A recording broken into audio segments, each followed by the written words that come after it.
Next question is, can there be, I'm going to just read this, can there be a future for the church that opens up the use to do good as a shelter, but allows, or maybe I should say, and allows the preschool to continue as a paying tenant as well as income-generating purposes such as a nonprofit-oriented co-working space, or in other words, other to stay as a church with do good operating? Is there other? Could the school continue in other services that it would pay right for sure. your? So actually, we've been trying some of that stuff for a decade. Yeah. Right. That's why there are 25 different groups who use this building over the course of a year. Some of them every day, some every week, some for major events. Who are not us, who pay something. That's where the $51,000 out of the $91,000 comes from to help cover that. Many churches in the Portland area, and in fact across the country, have done this kind of thing for a couple of decades as organized religion has declined, and ultimately it's a delaying tactic, not a solution.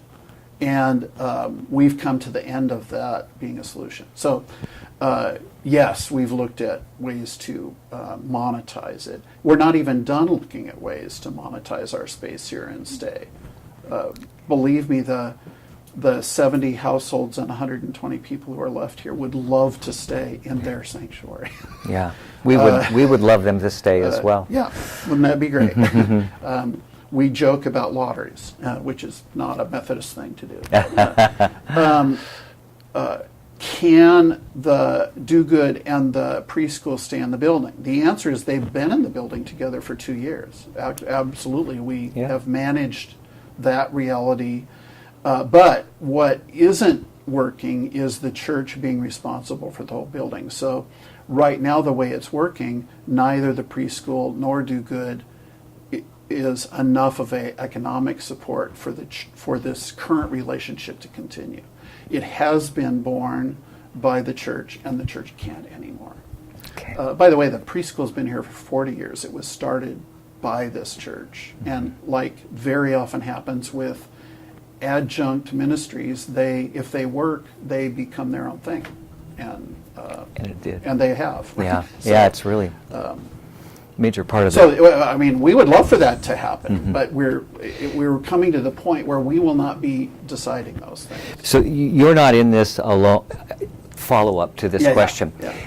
You, Steve, are not, and your church is not in this alone. This is happening across the United States. Oh, is that fair? Are there other churches that have been able to navigate, that are ahead of your curve, Yes. that have had to navigate these roads, and are you, if you're aware of those, do you know what some of those navigations look like? Maybe what the outcome was? Oh, yeah, many of them. I haven't mentioned this, but the past 7 years I've been actually working as a church consultant in the Methodist Church full-time, and worked with 88 different congregations in Oregon, Washington, Idaho, and Alaska about the common pressures that we all face. I've worked with Lutherans and Presbyterians as well. The fact is that there are very few churches that have managed to solve the problem in a way that keeps them in the building. Okay. Very few. The most immediate antecedent for us is Sunnyside United Methodist Church, just a mile away on 34th and Taylor, which the church discontinued in about 2013. There were, I think, 16 members left in a 40,000 square foot building. The neighbors had been pretty generally troubled and upset by the fact that they had a homeless dinner there every evening, and the neighbor there was gentrifying, and they were not happy with that. But when the church closed and said they were going to sell the building, all of a sudden the neighbors were interested. So there are lots of antecedents. And what happened there was that the conference, who owns the property, said, well, we'll we'll sit on it while we work with the neighbors to figure out what to do. We're now 4 years later, and there's no actual plan. It's just pretty much continuing to have deferred maintenance, Yes, and because there's not a lot of ways to use a building like that. And the conference that you just referred to are The one of Oregon, these. Idaho conference, Yeah, that's yeah. the boards, Yeah. and so they then are starting to work with the neighborhood. Is it possible that we may end up there in a similar kind of situation, given questions I'm going to be asking you? I think because of the experience in Sunnyside, we will not be taking the same track as Okay. them. Okay. But if what you're asking is, will the neighbors be involved? We will be, when the church has developed actually some possible futures that are actually realistic, not accomplished, but at least in the zone of not just hoping for a miracle, but actually some real plans. Okay. We will be opening some neighborhood meetings to explain the options and get feedback. Excellent. To be really frankly honest, the neighbors won't be deciding what we do, but we do care what the neighbors think about what we do. Yeah, I think that the neighbors understand that they're not going to be the decision makers. They want to be able to influence the decision in a way that's consistent with the quality of the neighborhood that we're all part of. Which we care about, right. And we're really wanting you to care about it, and you do care about it. And that's fantastic. Okay, so enough for that. May we jump into, so I just marked this out kind of point two, and it's most of the questions concerns, and we're going to, in fact, what a segue. Concern the church becoming a homeless facility shelter. Even if you're still in the preliminary stages, and I think you're telling me you are. I can talk more about what that means. Okay, good. Thank you. The neighborhood has many questions about the possibility of the church turning into a homeless shelter. It's important that these concerns be aired. We've just talked about the importance of that.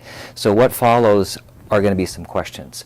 And why don't I lead off on those questions, and I suspect it will open the door for you to expand more. This will really focus on sort of the lightning rod of the neighborhood activity at this one moment in time. Right.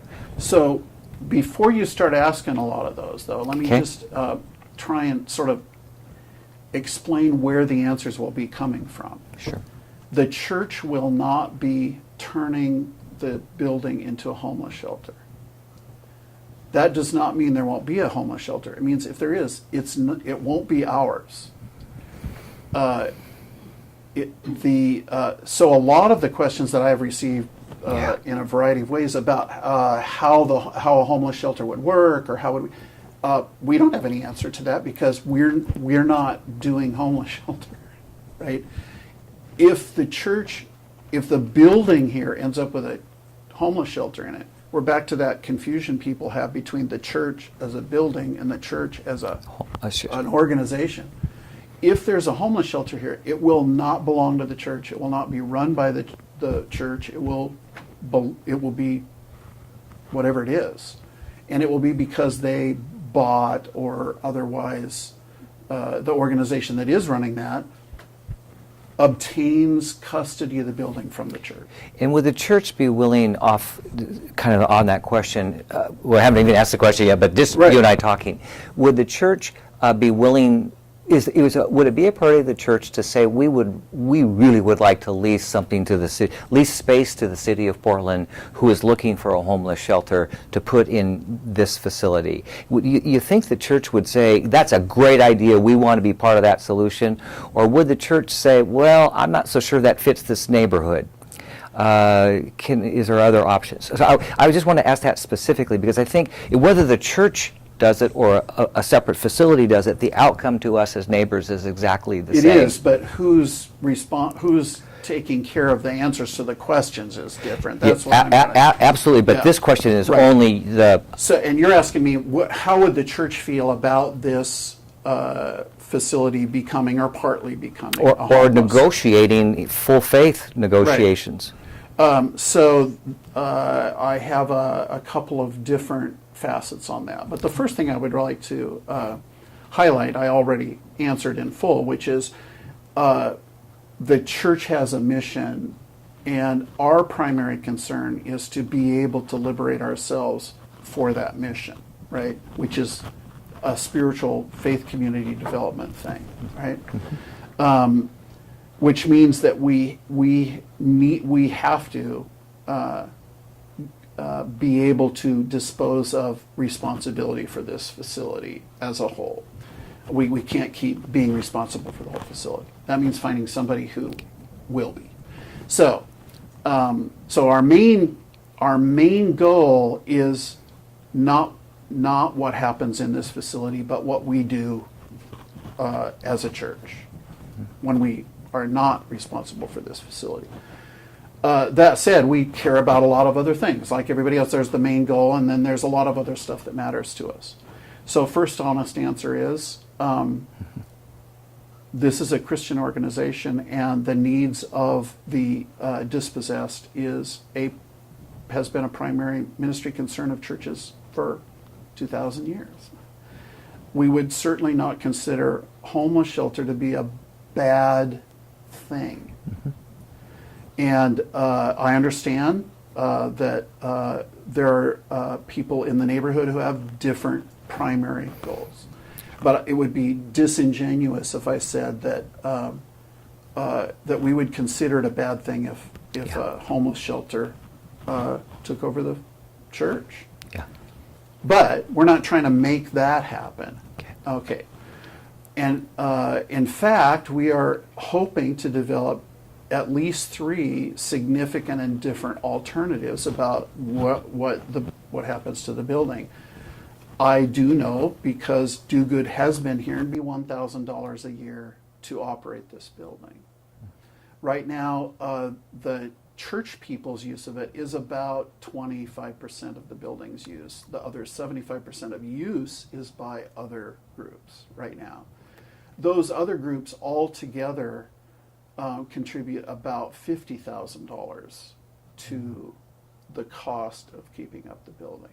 So the congregation is actually subsidizing a lot of other users, the preschool and many others that are not paying what they would have to pay in any kind of market situation, commercial market.